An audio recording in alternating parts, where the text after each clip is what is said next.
Thank you for making Locked On Yankees your first listen every day. We're free and available on all platforms. On today's show, Game 6 of the World Series, we'll preview it. We'll preview the pitching matchups. I have thoughts about what I think is going to happen. There are also conversations that people are having about this current World Series compared to World Series from the past. We'll get into that. And speaking of World Series from the past, we have a couple to talk about because, as I mentioned on yesterday's show, the Yankees were one of the first teams to play into November, and we have a 20th anniversary to acknowledge, and we'll do that today.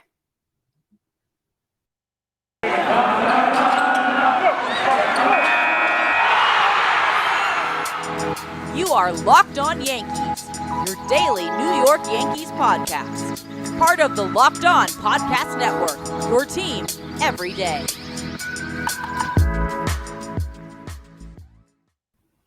Hello, everyone. This is Stacey, the host of Locked On Yankees. Welcome to the show. It is Tuesday, November 2nd.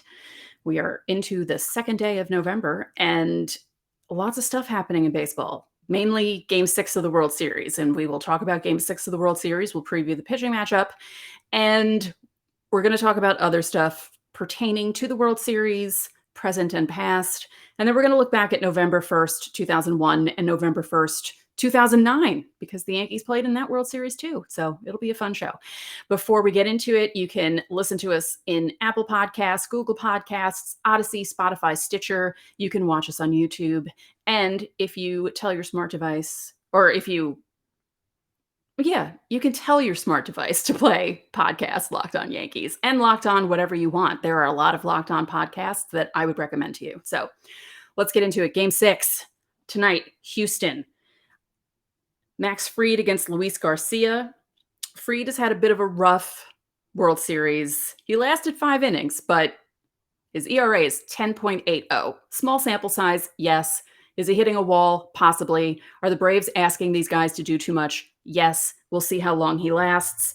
Luis Garcia is pitching on 3 days rest. He's 1-2 with a 7.62 ERA so far in 13 innings with 10 strikeouts. And his postseason overall 1-2 with a 6.60 ERA in 15 innings. So, yeah, he did pretty well in the regular season, relatively speaking. 11-8. All right, that's not that great, but more wins than losses. 3.48 ERA in 155.1 innings with 167 strikeouts. So it should be interesting to see how quick the leash is for both of these guys. I'm assuming it'll be very quick for both because both of these teams need to win. The Braves need to win. They really do. They can't lose this game. Game 5 is the one that got away from them at home. They had a 4-run lead.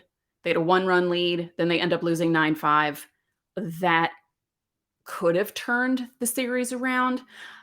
As Gordon Beckham said yesterday in the clip that I played, Gordon Beckham, if you don't know, is our Locked On insider. He mentioned how the off day may have hurt the Astros more than it hurt the Braves, and we'll find that out tonight in Game 6 if that is in fact the case. Personally speaking, I hope that's true because, as I said, when this World Series began, I picked the Braves in 6. And if that happens, I don't win anything because I didn't bet on it. I just made a prediction. But if I'm right, I'll be happy because, I was totally wrong about the Yankees this year. So at least I'll be right about something. So yeah, Max Fried against Luis Garcia. We'll see if Dusty Baker keeps Correa at 3, keeps Bregman at 7. I know that Bregman worked on some stuff in BP before Game 5. You saw the results in Game 5. He looked much better at the plate, actually hit the ball. And I wonder if, because of how he performed in Game 5, Dusty Baker thinks, okay, we're going to move him back up. Or if they're going to think, maybe we'll just do the same lineup as we did in Game 5 in Game 6. So we'll see what happens tonight. But it should be an interesting one because either baseball season ends and we have a new world champion, or we get a Game 7. Either way, I mean, I'd be happy with a Game 7. Game 7s are always fun when your team's not involved. I say that all the time. So we'll see what happens. The other discourse going on about the World Series, how late the games are starting. Now, tonight's start time is 8:09, which is normal Most World Series games start after 8 p.m.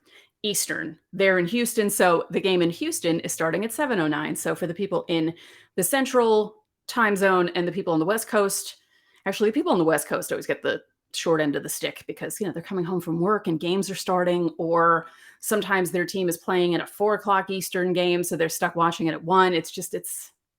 I don't know. But I find it interesting that there are people in my age range complaining about how late games are when games started at 8:30 when we were kids. We barely got to watch playoff games because they literally started at 8:30. Now, the big difference is, and I posted this on Twitter earlier, game 1 of the 1981 World Series between the Yankees and the Dodgers started at 8:30 Eastern in Yankee Stadium, but it was only 2 hours and 32 minutes long. So it ended right about 11 o'clock. The next night, same thing, 8:30 p.m. Eastern, 2:29 was the run time of that game. That's not like that now. We're seeing and both games were 9 innings. Another fun fact about game 1, the Dodger starter only lasted 2 2/3 innings. They had 5 pitchers in the game, and the game was still only 2.5 hours. What's the difference now? Pace of play? Yes. Commercial breaks being longer?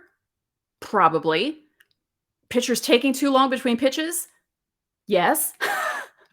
Some of these guys take way too long. It's like watching Josh Beckett all over again. Just pitch the ball. I know you need to set and do stuff, and especially if guys are on base, but there are some times where these guys are taking 45 seconds between pitches. It's too long. You shouldn't have 9-inning games lasting 4 hours. It's ridiculous. So anyway, I understand the complaint that the games are too long, but the starting time complaint just doesn't make sense to me. Games always started late. It's just the length that's the problem. And just the way the games are being played. Oh God, I'm gonna sound like John Smoltz right now. Oh, it's not the games aren't the same as they were 20 years ago, but they really aren't. It's a rare thing to see a starter last more than 5 innings in the postseason this year. But that could be 2020 carryover. So let's wait until next season to see if this trend continues. Hopefully there is a next season. Hopefully everything will start on time. Hopefully there's not a work stoppage.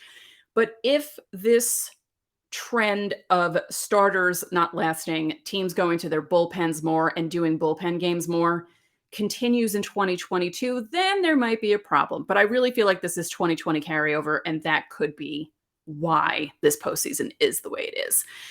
So I just found that interesting that, I don't know, it's almost as if people my age forget. Although, to be fair, we were kids in the 80s. 1981 was 40 years ago. So, your memories get muddy, they get confused. You confuse things. You think that you remember something exactly how it was, and it's maybe half the way it was that you remember. And then you realize, oh, wait, no, it was something totally different. So I will say that the first World Series I was allowed to watch and stay up for was the 1985 World Series between the Cardinals and the Royals. And I was 11. I was in 6th grade. So yeah, I mean, parents aren't going to let you stay up on a school night to watch a World Series game unless your team is in it. My team wasn't in it, but my dad was like, yeah, you can watch. Okay, great. So anyway, I just thought that was interesting that that's the kind of discussion that's going on, mainly on Twitter, because, it's not like I'm talking with my regular friends about this, but I just thought that was interesting.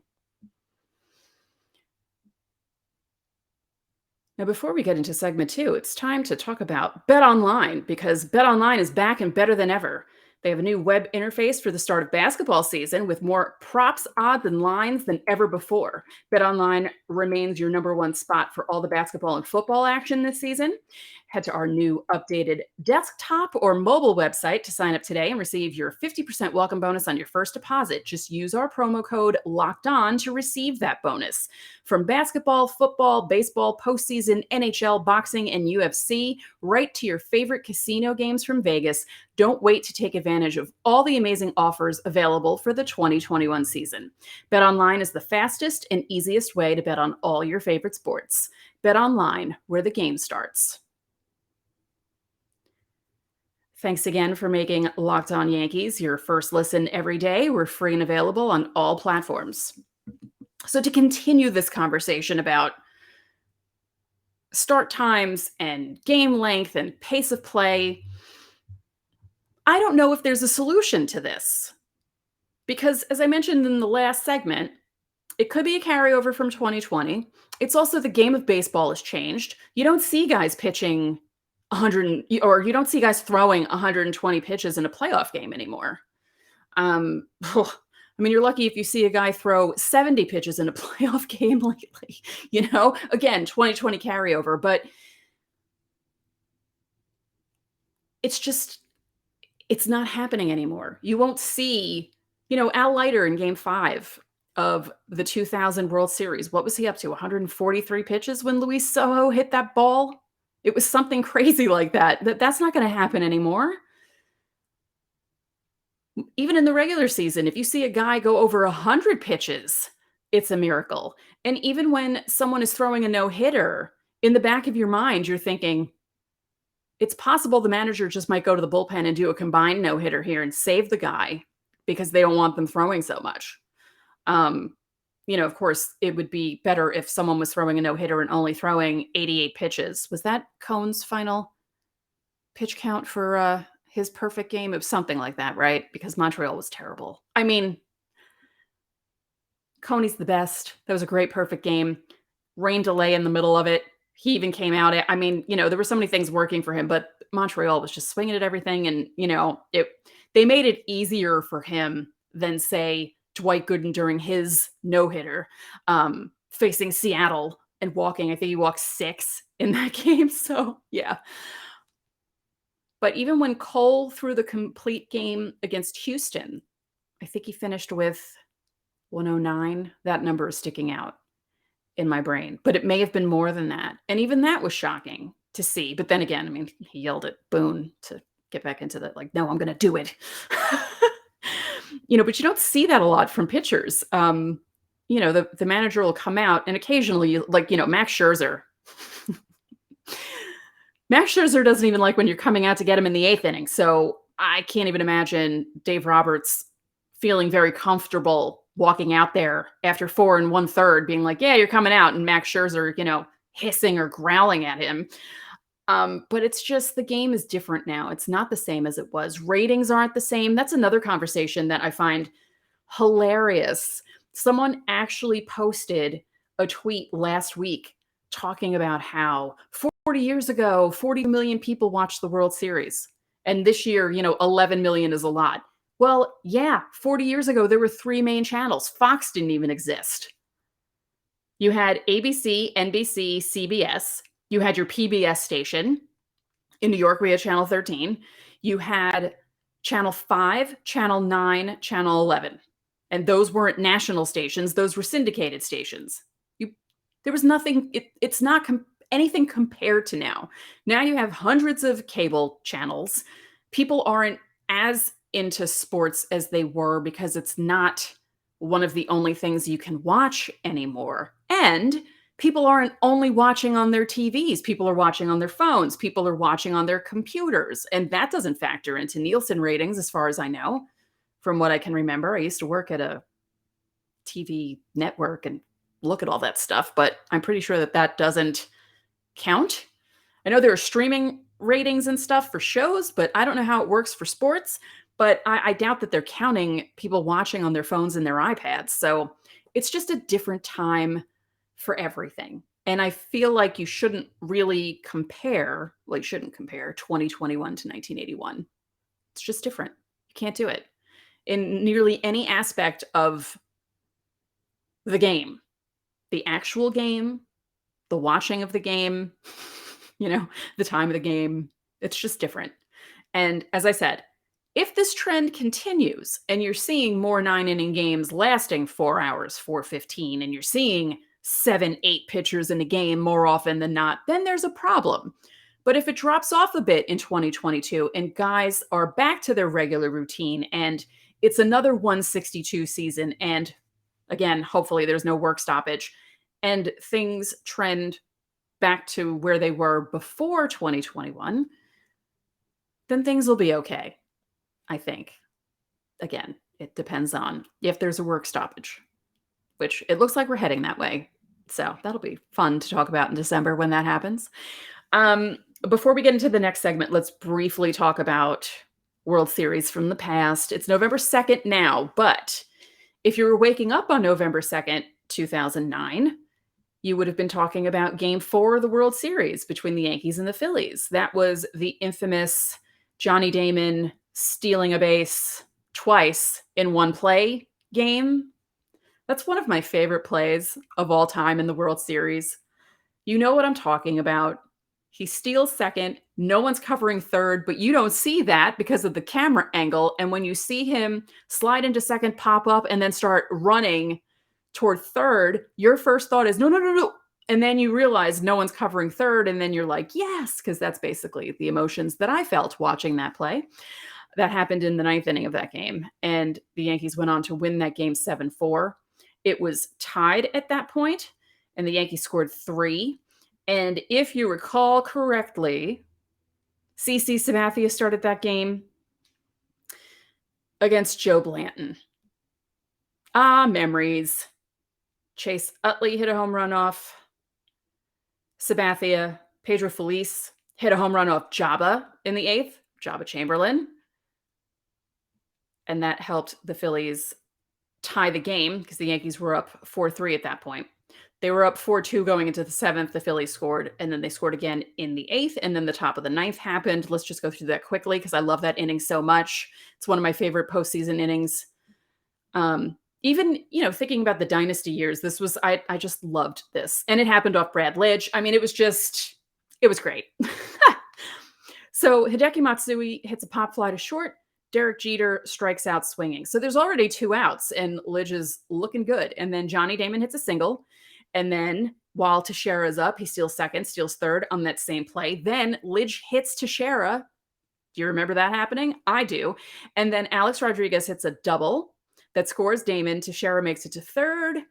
And he starts pointing at Alex and says, "Atta baby." I loved that team so much. I really just, oh God, I miss 2009 so much. Part of me is annoyed that 2009 is the last Yankee team that we saw win a World Series, but I love that team. They were so much fun to watch when they got their stuff together, because it was rough watching them in the beginning of the season when they started, what was it, 0-6 against the Red Sox? It was something really bad, right? Or did they lose the first 9 against the Red Sox? That was a crazy season. And I mean, you knew they were going to turn it around. The team was too good to not turn it around, which is kind of how I felt about 2021, and I was completely wrong about that. But anyway, and then after A-Rod's double, Posada hit a single that scored both Tex and A-Rod to put the Yankees up 7-4. And then Mo comes in, gets Matt Stairs to hit a ground out, Jimmy Rollins to hit a pop fly, and then Shane Victorino hit a ground out unassisted to first. Yankees win 7-4.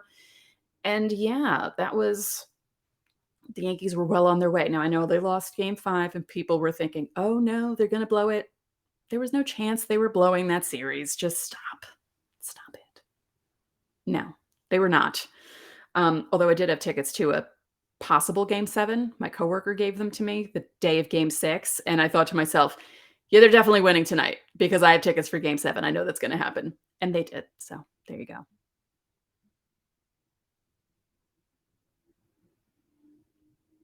Okay, it is time to talk about 2001. November 1st, 2001. If you watched or listened to yesterday's show, I explained to you how I had to delay a trip to Wilmington, North Carolina because everything was pushed back. I had tickets for Game 4. It fell on Halloween, 2001. And my best friend and I thought, okay, we'll drive to Wilmington the next day. So November 1st, we're driving to Wilmington. It took about 10 hours to drive to Wilmington, North Carolina from New York. And we heard the first few innings of the game. Then we lost it on the radio and we couldn't find it in North Carolina. I think we were able to keep on, what station was it on? Was it on FAN? It was on whatever it was on. We were able to listen to it a bit into North Carolina, and then we just lost it completely. And so when we lost the game, they were losing 2-0. Yes, because we lost it. We actually heard them go down 2-0. And we're just like, great. Okay, whatever. And we made it to the hotel. We settled into the hotel, and we were both so tired that we even forgot to check to see what was going on with the game. And I think it was like ESPN, and there was a ticker on the bottom. And the ticker said Yankees 3, Arizona 2, F/12. And I thought, oh my God, they did it again. They did it again. How did they do this? Because actually, you know what? I think we lost it just before the bottom of the ninth. That's what it was. That's when we lost the game. And then we finally made it to Wilmington. So we missed the end of the game. That's what it was. So when I saw the F/12, I thought, wait a minute, did they tie the game in the bottom of the ninth again? Did this happen again? So we had to wait for the highlights to start again because they were showing, what day of the week was that? Wednesday? I don't know what else they were showing. Maybe hockey highlights or something. Who cares about the hockey highlights when World Series is going on? So we watch the highlights. We see Scott Brocious' home run, and we're like, it happened again. Holy crap, it happened again. And I looked at my best friend and I thought, are they going to win this World Series? Are they really going to do this for New York? This would be fantastic if they did. Obviously, they didn't. I watched game 6 at a bar in Wilmington, North Carolina. I watched Andy Pettitte get torched. Absolutely torched by the Diamondbacks. 6 runs on 7 hits in 2 innings, 2 walks, 1 strikeout, no home runs. He gave up all those runs on regular run-of-the-mill hits, doubles. It was horrifyingly awful. And to be in a public place watching it was just, I don't recommend that. I really don't. That's why I was kind of afraid to go see game 3 of the '09 World Series in a public place because I was afraid I was going to, I don't know, make a fool out of myself. And I didn't. But yeah, the Diamondbacks scored 15 runs on 22 hits that night. And I had to watch that in a bar in Wilmington and be embarrassed because I had told one of the guys I was sitting near that I was a Yankee fan. He's like, "Wow, this has to be rough for you." I'm like, "Yeah, it's not great." In my demon voice, because if you watched or listened yesterday, I explained to you how I lost my voice because of the game on Halloween when Tino hit the home run to tie and Jeter hit the home run to win. So yeah, I didn't have a voice for a good 4 or 5 days, and so I was like this and just really like that. It was bad. So yeah. And then game 7 happened. I still got that game. I think the Yankees losing 2001 is still worse than them choking away 2004. 2004 is more annoying than anything. 2001 was just heartbreaking just because of everything that happened that fall and feeling like everyone was rooting for the Yankees. As I said on yesterday's show, if you didn't listen, when we were driving down to Wilmington, I was wearing all my Yankee stuff. I was decked out in Yankee stuff. And our waitress at this rest stop restaurant in Virginia said, "Oh, we're all rooting for you." And I joked that this was probably the only time all these Southerners would be rooting for the Yankees. And, it felt like the whole country was on our side except for Arizona. And yeah, that was a bummer. What a bummer way to lose the World Series, especially because it really looked like they were going to win when Soriano hit that home run. And then Mo. I mean, what are you going to do? It didn't seem real when it happened. And I didn't watch the last out of that game. I didn't see the last out of that game until 2010.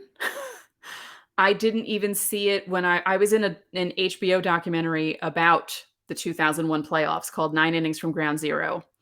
And even at the screening, when they showed Luis Gonzalez's hit, I covered my eyes. I didn't want to see it. And I turned the channel when I was like, I can't watch this. I can't because I know I'm going to lose it. And then we flipped back maybe like 5 to 10 minutes later, and they were interviewing Joe Torre outside of the clubhouse, and that's how I knew the Yankees lost. This was the days before smartphones, days before Twitter. I didn't have a laptop on me. I didn't have anything portable with me, and it was just, that was rough. That was rough.